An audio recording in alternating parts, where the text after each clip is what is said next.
채소가 심지어 암을 유발할 수도 있다. 동물들이 먹지 않게 방어를 하기 위해서 쓴맛, 뭐 독성 그런 것을 하기 때문에 이게 독성이 우리한테 들어오게 되니까 어떤 게 이 혈당 문제에서 좋으냐? 별로 맛없는 그런 과일이 좋은 과일인 거예요. 그러니까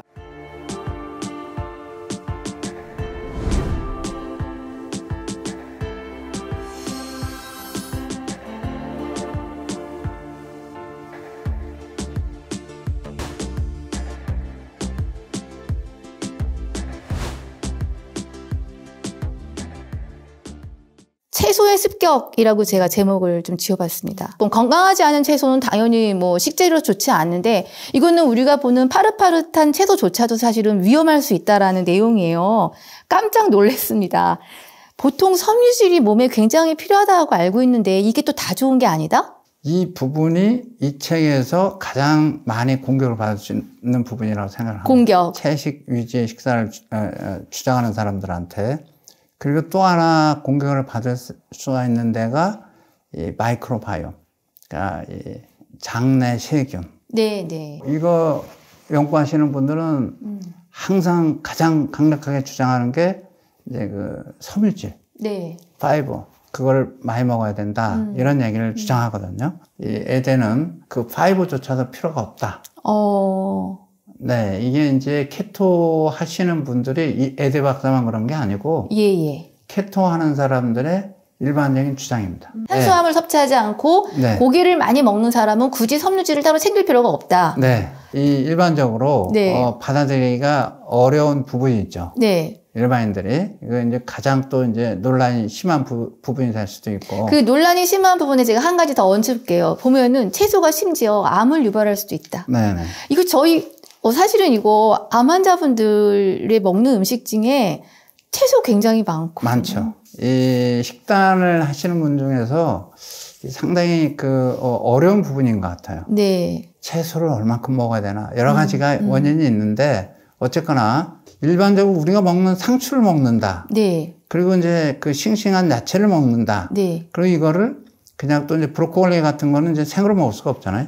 그 다음에 콩 같은 것도 우리가 생으로 먹으면 굉장히 그 여러 가지 그 건강상의 위협을 받아요. 실제 날콩을 먹진 않죠. 날콩을 안 먹죠. 그러니까 이제 우리 그 동물서부터 인간이 올 때까지 여러 가지 식물을 어떻게 먹어야 되는 게 먹어야 되느냐가 이게 쭉 그 지식이 축적이 돼가지고 요즘에는 이제 야채를 가장 안전하게 먹는 거죠. 여러 가지 조리법을 통해서 오래 물에 둔다거나 아니면 익힌다거나 여러 가지 해서 이 먹는데 그럼에도 불구하고 이 케토 하는 사람들은 이 여러 가지 파이버도 결국은 우리 몸속에 가면은 이것이 이 당분으로 바뀌어서 흡수된다. 채소가. 그래서 이제 그게 그러면 양이 얼마나 될 것인가? 양이 이제 이 사람들 주장은 인슐린이 올라가면 케토는 생성이 안 됩니다. 당을 먹어서 케토가 안 생기는 게 아니고 당을 먹으면 인슐린이 올라가니까 인슐린 때문에 케토가 생성이 안 되니까 이제 먹지 말라고 하는 건데 그래서 케토 하는 사람들도 당을 얼마나 먹어야 될 것인가? 그게 이제 상당히 논란이 되고 있는데 에데 박사 같은 경우에는 팔레오 같은 경우에도 20%를 넘지 말라. 이런 얘기를 하거든요. 저 아까 깜짝 놀랐어요. 탄수화물을 당근에서 섭취하신다는 얘기를 듣고. 보통 상식적으로는 그쪽은 비타민C나 이런 걸로 생각을 하지 탄수화물로 연결하지 않거든요, 채소를. 우리가 인간이 고기를 어지간한 부위 빼고 날 것으로 못 먹잖아요. 다 조리를 하지. 아주 일부만, 뭐 육회 같은 경우도 일부만 먹지 전체 소고기를 날거로 먹을 수는 없어요. 채소도 날거로 먹으면 안 된다는 거, 먹기 힘든 것들이 있어요. 그런데 조리를 해서 먹으면 더 좋아진다는 채소는 이미 알고 있어요. 지금 제가 놀란 건 생으로 많이 먹은 날야채들조차도 사실은 위험할 수 있다는 이제 그 대목인 거예요. 십자화가. 십자화는 제가 십자화가 뭘까 봤더니 이렇게 잎들이 이렇게 펼쳐진 거. 우리가 엄청 많이 먹는 배추도 십자화가. 배추. 시금치, 제가 좋아하는, 이런 것들. 다 십자화거든요. 얘네는 기본적으로는 다 익혀 먹어야 한다는. 네. 그게 훨씬 안전하다? 네, 그렇죠. 우리가 채소와 과일을 분리를 할 때 과일은 씨가 있는 것들, 걔네들은 아무래도 종자를 퍼뜨려야 되니까 예. 동물들이 이렇게 먹게 유인을 해야 되잖아요. 그래서 향도 좋고 그렇게 해서 우리가 맛있게 먹을 수 있는데 이파리 같은 거는 얘네들이 지탱을 해야 되고 살아 있어야 되잖아요. 예. 그래가지고 그리고 얘네들이 공격을 받으면 이어나갈 수가 없어요. 동물들이 먹지 않게 방어를 하기 위해서 쓴맛, 독성 그런 것을 하기 때문에 우리가 이것을 생것을 딱 컷해서 먹기 시작하면은 이게 독성이 우리한테 들어오게 되니까. 제가 사실 비간이었어요. 비간을 좀 오랫동안 했었어요. 예. 2년 동안 했었는데. 이 책 번역하시다가 놀라셨겠어요. 네. 그래서, 내가 그때 왜냐면 그때 루콜라가 좀 향이 좀 있는 거고, 그때 굉장히 몸에 좋다. 피자 위에 올라가고 스파게티 위에 올라가는 거. 네. 저는 루콜라를 이 커다란 보울에 그러니까 샐러드를 해서 먹었습니다. 억지로 먹었어요. 억지로 이게 좋다고 하니까 아주 쌉쌀하고 이거 좋다, 몸에 좋다 했지만 알고 보니 내가 얼마나 많은 독성을 내 몸에 이렇게 넣었을까라는 그런 회상을 가끔 했습니다. 피자 위에 올라가는 조그만 양은 그래도 염려를 안 해도 될 것 같고 시금치 같은 경우 시금치 샐러드 그런 많은 양 그런 것은 좀 염려를 할 필요가 있다고 생각합니다. 만약 정말 먹어야 된다. 브로콜리라든지 푹 익혀서. 푹 익혀서? 네. 저는 굉장히 살짝 익혀서 거의 막 아삭아삭 소리가 그냥 온 집안에 나올 정도로 그렇죠. 덜 익혀 먹는데. 왜냐면은 이게 또 비타민 C 같은 것들이 익히면은 파괴된다고 하죠. 그래서 아삭아삭 시키는 그래야 되지만 비타민 C 같은 거는 과일에서 대체를 하고 채소 같은 거는 익혀서 탄수화물로 대체를.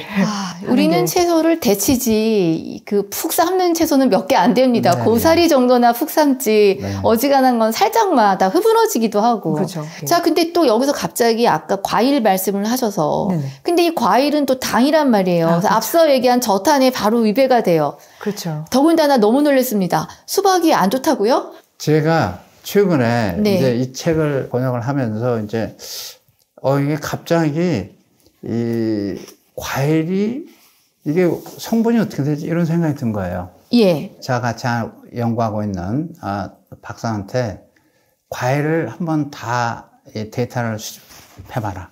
그랬더니 한 55가지 정도가 나오더라고요. 거기에 대해서 첫째 포도당의 양, 또 과당의 양, 이제 전체 그 탄수화물의 양, 또 그 섬유질의 양, 그 다음에 이제 요즘에 많이 나오는 당 지수, 글라이세믹 인덱스라는 거, 거기까지가 다 나오는 거예요. 그래서 이제 글라이세믹 인덱스라는 게 이제 탄수화물의 나쁜 지수 중에 하나니까, 이제 그거하고 이렇게 그래프를 그려봤어요. 그런데, 이게 잘 매치가 안 돼요. 그러니까 무슨 말이냐면, 우리가 탄수화물하고 이제 섬유질하고도 나눠서도 해보고 그랬는데 또 다른 잘 모르는 어떤 요인이 있는 겁니다. 소위 말해서 우리의 그 혈당 지수를 높이는 데 있어서 이제 그게 뭔지는 잘 모르겠어요. 저희들 그 상황으로는. 근데 이제 이게 그 장내 세균을 연구하는 사람들은 장의 세균, 장내 세균의 종류에 따라서 사람마다 그렇게 다를 거다. 그러니까 무슨 말씀이냐면 아주 쉽게 설명을 하면 어떤 분은 수박을 먹으면 혈당이 확 올라가요. 예. 이제 그게 일반적인 거예요. 왜냐하면 그 당 성분은 높고 이제 거기에 섬유질이 적으니까. 네. 근데 저희 데이터로 보면 섬유질이 많고 당이 적다 그래서 혈당이 안 올라가는 것도 아니라는 거죠. 저희들이 그 쉬운 5개 하고 그다음에 이제 많이 먹는 이제 좀 이렇게 흔히 먹는 과일 한 25종류를 양쪽으로 다 분석을 해봤어요. 그러니까 무슨 말이냐면 사람마다 너무 차이가 난다. 그러니까 일률적으로 뭘 어떻게 얘기하기는 어려우나 일률적으로 얘기하기는 어려우나 수박은 그렇게 좋은 게 아니다. 흔히 저도 이제 집에서 사과를 아침마다 줘서 먹습니다. 사과 좋은 과일이라 그래서. 근데 사과는 보니까 이게 약간 중간에서 나쁜 쪽이에요. 혈당을 올리는데.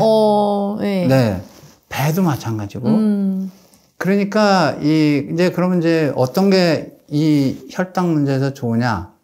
이 자두. 그러니까 별로 맛없는 그런 과일이 좋은 과일인 거예요. 그러니까 이게 참 이게 굉장히 어렵다라는 생각이 듭니다. 그래서 그리고 이제 또 과당이 많으면 이 당이 많으면 달아요. 예. 그러니까 단 과일은 포도당보다도 과당이 많습니다. 근데 과당이 이제 지방간을 일으키는 주범으로 되어 있어요.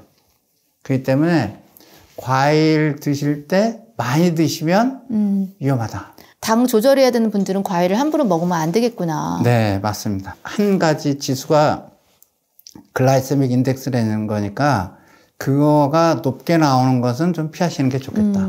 우리 채소 편에서 하나만 더 여쭐게요. 우리는 나물민족이에요. 네네. 그리고 사실 그 겨울 시절에 저장할 수 없으니 푸른 채소를 먹기 힘들어서 김장도 담궜고 나물을 말려서 보름날 나물을 먹는 정도로서 우리는 지혜로운 민족이다라는 얘기를 듣고 크고 저는 나물 귀신이거든요. 한여름에도 겉나물을 먹는 걸 좋아하는 거예요. 그러니까 생 야채보다 시래기 뭐 이런 것들을 더 좋아하는 거죠.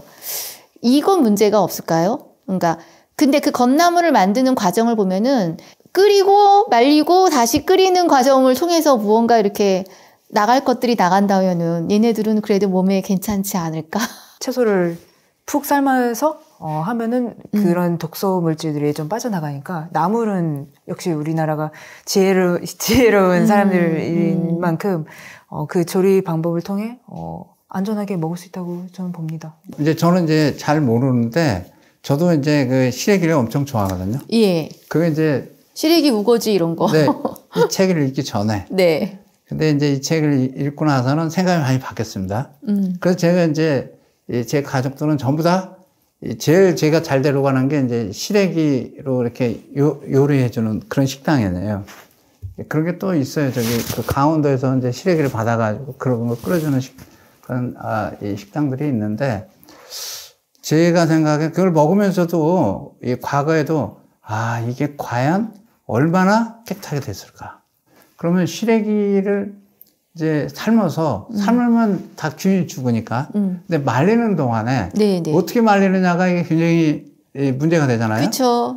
그런데 이게 아플라톡신 같은 경우는 이게 뭐 끓인다고 해서 없어지는 독이 아니거든요.